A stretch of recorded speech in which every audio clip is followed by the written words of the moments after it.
What's up, everybody, and welcome to my Smackdown review. 48 hours after Money in the Bank, a lot of things have happened.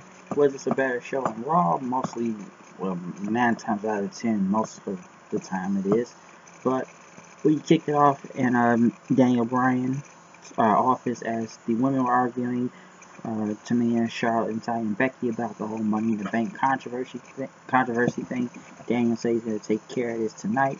But Carmella and James Ellsworth came out first, which Carmella may have cut I would say, a really good promo that kind of went on a little bit too long, but probably maybe one of the best promos and probably of her career right now at this moment. And she talked about the Money in the Bank match and, you know, and that she won and that, oh, I wasn't in it was won by a man, but people have always cheated to win the Money in the Bank. Go back to 2014, Kane helped Seth Rollins, or even 2015 when Bray Wyatt interviewed and stopped Roman Reigns. There's no rules in Money in the Bank, alright? It isn't. And as Elsa said, what's wrong with you people and everything? She said she's been trending worldwide, and she told the people, who cares, alright? I was the last pick on the WWE draft. I'm not here for the girl power. I was overlooked, and now this is my time. I'm intelligent, she says. When she talked about the internet trolls, said that the fans should be, that they should all be embarrassed of themselves, stuff what they're saying. This is a no DQ match. This is Money in the Bank, and everybody needs to be quiet. People booed her. She told them to shut up, and Bryan has a decision to make tonight. So, yeah, and stuff. But he'll make the right one, as she says.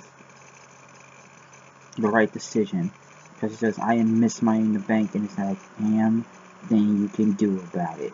So that's actually a really good promo from her. Probably some say maybe the best of her career, like I said in the beginning. Even though it was kind of went on for a minute, but she got her point across and Money in the Bank and why she is the Money in the Bank winner. Where Charlotte came in to Daniel Bryan's office. Bryan said this technically was a no DQ match, but she says, only to the people in the match. Ellsworth wasn't in it. And Bryan just, she told Bryan to do the right thing tonight. So we know the finish was bad to begin with, in bad booking, but I guess they're trying to work their way around this. But I guess, Bryan, he's got to make a decision tonight on what he's going to do. New Day came out as they talked about their playpen. I talked about the Usos Penitentiary, but they wanted, they talked about the playpen. This is the Warden, the big, handsome, and he has a big nightstick, and he's not afraid to use it. I don't know what kind of sexual innuendo we're putting right there, but Big E looked at him as he introduced him as Deputy Big E or something. And as they did the New Day Rocks thing, Jimmy Uso went against Big E. Quick match right there, wasn't much to say from it. It's pretty good. Big E won, hit the big ending. They tried to escape the Usos, but the New Day stopped them. So this, keeps more momentum going in the their feud right there. So it was a good match. Next, Naomi was talking about the Money in the Bank controversy. It's unfortunate, but she said she doesn't care who has the contract. She will be ready to defend her title. Until Lana wanted a rematch, and Naomi says, "You're not getting a rematch. I'll beat you fair and square. But since I'm a fighting champion, you gonna get one next week." Why does she need? Do we really need to see another title match with Naomi and Lana? Let's be honest here. That match wasn't really even that good. Yeah, Carmella interfered, but still, it just wasn't a good match. You might have to be ashamed and you want to give her a match to begin with. But now Naomi says, you gonna get one because I said I'm gonna give you one. So yeah. Randy Orton talked about what happened Sunday and talked about Singh Brothers putting their hands on his father and everything he just snapped. He said, and now he's gonna come after Jimmy Mahal. You hurt my family, I'm gonna hurt yours. I will travel to India. I will RKO all your friends. He said there's no turning back because he just made the biggest mistake in his life. So Randy Orton's gonna be hunting for Jinder now. So this whole feud for the title is not over yet, which I thought it would be, but not. Shinsuke Nakamura went against Dolph Ziggler in a very competitive match. A little like the Backlash one, but I enjoyed the entire match, so I'm thinking they've had the best one of, of him being on Smackdown so far. People didn't like what happened to Backlash because they didn't think it was too competitive. It shouldn't have been too competitive. It should have been a squash match, but one thing I am glad they got rid of that stupid pyro noise out of Shinsuke's theme song. Good. Don't ever play that little boom sound again. That was very stupid and should never be played again. But it was a very enjoyable match. I liked it. It was really great, and Nakamura won with a very brutal Kinshasa over on Dolph Ziggler's face. I swear he almost kicked his jaw off, but it was really great. It wasn't really nothing to say else from it, but hey, it's good to see Shinsuke on there. Daniel Bryan saw Sami Zayn in, not Woody Allen Zayn, but Sami Zayn, and he's got Corbin's number since Bryan put him in a rematch next week. As Becky showed, Zayn pretty much, was pulling for it Sunday, but as Zayn left, Becky says, she doesn't know what to do. She says she works hard and, it's complicated and everything. And then, he just needs to do the right thing. Kevin Owens came out and he says, the only reason why I'm not holding the Money in the Bank briefcase is because the other 5 men conspired against him, which was because he's the most dangerous man of that match. And, they tried to end his career with injustice, but he took a lot of hard bumps out there. But Kevin Owens, I am unbroken, and I am still the new face of America, and talk about the land of opportunity. And this is Dayton, Ohio, so this is an open challenge from anybody in Dayton, Ohio. But AJ Styles came out, won in a match, saying, I can beat you for the U.S. title, and, let's go right now, let's go turn. But Kevin Owens says, this is only for people from Dayton, Ohio. Next thing you know, American Alpha has finally returned from the dead after doing nothing for so long, which I forgot about them at one point. It was Chad Gable that came up for the challenge. And Owens says, you're not from Dayton. And he says, I just moved to Dayton. And he says, I just moved here this morning. What's your address? He said it was an address in AJ Styles. I said, this guy is from Dayton. I know him. He said, that guy right there, Chad Gable, he's from there. So, yeah, we can do the match right now for the U.S. title. And Owens says, right out there, get out of the ring. Get out. And as he told me, AJ to get out, Chad Gable hit him with a big suplex and everything, trying to go into an ankle lock, but Kevin Owens get out of there, which they did the whole commercial through the whole match. But the match was really good. I enjoyed it, especially when Chad Gable does the I know they call it the O'Connor roll, but then pretty much the what is it? I want to say the Chaos Theory suplex. But Kevin Owens was able to bounce back and hit him with a pop-up powerbomb for the win. So it was a really good match. I enjoyed it. Chad Gable was great in the ring. Him and Owens put on a really good match. It's just at least American Alpha finally made it back on TV because they've done nothing. All right, they've done nothing in so long that they let them get stale too badly. The Hype Bros in the back talking about they want their title shot, going back to that footage back in December. And right, I blew up my knee. I want that title shot. And he says, you guys have an opportunity to do, get to face the Usos next week. Non-title match.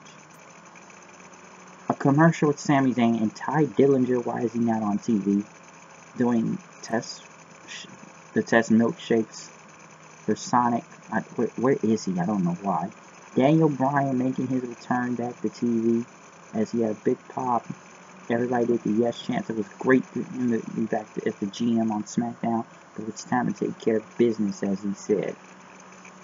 They took care of business, and about the Money in the Bank match and the controversy, he called all the women out and everything, and he says, yes, these matches are no DQ, and there's nothing in the rule book that says you can't have someone else take down the briefcase. But he said it has to be the first woman to hold it and everything. And there's been interferences before and stuff, but this is uncharted territory. And as Ellsworth pretty much got on the mic, he says, you take care of that little hippie baby, vegan babies made you soft and everything, and you're nothing anymore. And Bryan pretty much looked at him and got pissed and told him to shut up. is if you talk about my little girl one more time, I will punch you in the face so fast you won't even be able to breathe, and I will fire you. Which really got the crowd on fire again. With Daniel Bryan getting pissed off.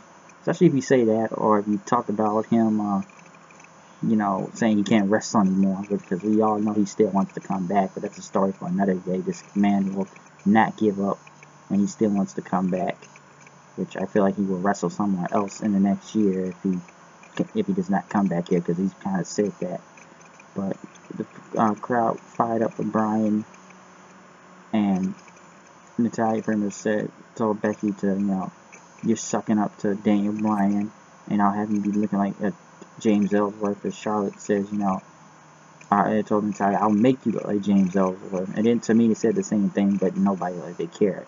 They said the same joke, too. Like, you just said the same joke Charlotte said, and it wasn't even funny the second time. And the crowd didn't care. Yeah, to me, they kind of like an idiot out there for saying that. But, Bryan says, we had the first ever women's Money in the Bank match, and you know what? We're going to do it again. Next week, it'll be the Money in the Bank ladder match again, which the crowd did not really want to see that. So, the crowd liked mostly everything, but they did not want to see the Money in the Bank match again. And then they all brawled with each other as Carmella was left in the ring with Charlotte, and Becky, Charlotte at the natural selection, and Becky at the disarmer then. So I don't think people want to see this match again next week. I don't really want to see it myself too. So we get the same matches from Money in the Bank, the title match and the Money in the Bank ladder match. I see it being better maybe, but I don't know. I think they just need to make up the bad finish, and the crowd just doesn't want to see this match next week. I think they're just want it done. Say it's the first time in history. We'll make it 2 times in a row, folks. They're trying to, because you see what Raw has done with Sasha and Charlotte when they, like I said before, there's a thing in making history and forcing it down people's throats. Charlotte and Sasha's thing felt forced when you look at it. So a lot of it is forced and stuff. But we'll see what happens next week. But I don't know if people really want to see it. Jinder Mahal went against Luke Harper, another guy that hasn't been on TV in so long. Which him and I know Luke Harper's doing his best to make him look good, but this match right here, I don't know if it was kind of dead, and there was actually somebody that messaged me from the arena saying it was dead. Jinder, I'm still really not on board with this Jinder thing, and I don't really think he's really over as he is, and I'm not calling him boring to watch, but his moveset is just kind of when you look at it. And as Baron Corbin did come out with the Money in the Bank briefcase, which I don't know why we haven't seen him on TV, and he won the case. And he walked around pretty much trying to get into his head and everything. He didn't say anything, but Harper tried to come up with a super kick in his finisher, but the Singh brothers got involved, and Mahal pretty much with the Cobra Clutch Slam for the win. And after he won, Randy Orton came out there, started beating everybody up, and just throwing him DDTs on the Singh brothers, and even on Mahal as he threw him back in the ring, pretty much taking him out. Even as he got out of the ring, Randy Orton ran around, pushed the cameraman, it looked like, and knocked him, and was going to RKO him, but the Singh brothers got back in. Orton had RKO on one of them in the ring, and then one on the top rope, which was like a Stone Cold Stunner almost in a way. Very botchy, but he hit the RKO, and pretty much as Jinder ran to the crowd with the belt, Orton did his pose to end off the show. So, match was out okay. Luke Harper really needs something. I don't know why they don't have any people on it. And then Ty Dillinger, he's now on TV, and they got him in Sonic commercials. And American Alpha finally returned from wherever they went, at least, and Chad Gable had a match. So, yeah. But the Orton and Jinder thing continues. We'll see if Baron Corbin ever gets involved in this too, and what he will do if he is involved somehow in the title match, or cash in, most likely. But this was a very good episode of Smackdown. A lot of hype for next week's show. The Women's Money in the Bank rematch, 2 in a row, and the title match for Women's Championship. So we will see what happens there. Then we got John Cena come back in 2 weeks. Mr. Free Agent John Cena, which I still think he's going to face Jinder or something. Can make him, America, Super American, or beat Kevin Owens to take the U.S. title, almost like what they did in the beginning of their feud, except Cena was the champion of it at the time. But we'll see what happens. Better episode of Smackdown tonight. Daniel Bryan's back on TV, so it's great to see him again as usual. But pretty great show. Like I said, a lot of hype, a lot of promos, setting up the next week. So I'm out of here. I'll see you guys later. And just kind of rekindling old feuds like AJ and Owens. Kind of back to that. I'm out of here. See you guys later. Peace out.